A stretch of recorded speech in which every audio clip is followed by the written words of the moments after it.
So today I decided to start this painting by creating like intuitive organic forms with the pencil. So not thinking too much at all. Maybe just a bit about variation in height and size of the shapes, and that's just about it.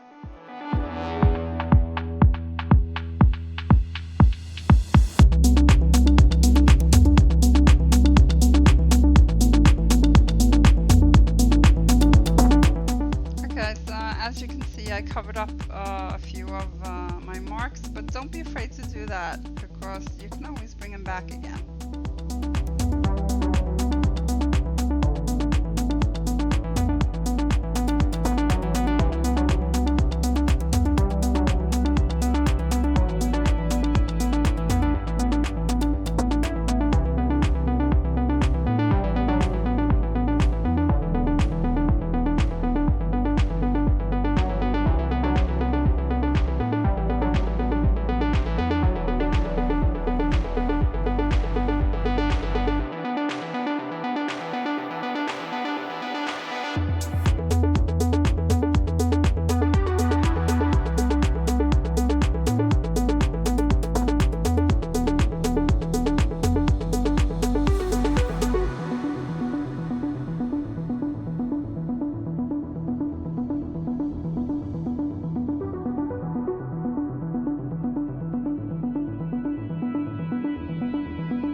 Guys, try new things. Go outside, get a stick, get a rock, bring it home and paint with it and see what happens. This is what art journaling is for. It's for you to create things that you wouldn't create on canvas and to try things. So nothing to be afraid of. And as soon as you give yourself permission to mess up, you'll most likely create something that you really, really love. So, you know, the strokes and the marks that you make, that's your soul expressing itself. And why would you fight that? Come on guys, go out and just do it. It's so much fun. This is what being fearless is. And I mean, if it doesn't turn out right, you can always change it.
I've been seeing figures in this painting and I started acting on them. You can see the cat, and then you have this, I don't know what to call it, it's some kind of animal I guess down at the bottom left, and then there's this face that I start focusing on the top right, and my whole body is telling me don't put any figurative things in your abstract painting. It doesn't look good, I don't like it, but I keep going because they're there. So I'm really annoyed at this point. I try to cover over parts of it to see if I could get it to work. And that face just won't work for me. Not even the cute yellow spots on the cheeks. And the eyes, no, nothing is working. So yeah, I tried, and then I just decide that enough is enough. I can't, this is not working at all, and I cover it up.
Letting my brain be the boss of me, and I start emphasizing these figures that I don't even want in the painting. I kind of see this at this point, and I figured, well, you know, I'm just gonna cover it up, and that's what I start doing here. And then my daughter calls, and that's the end of this painting. So that's how it turned out, guys. I hope you enjoyed the video.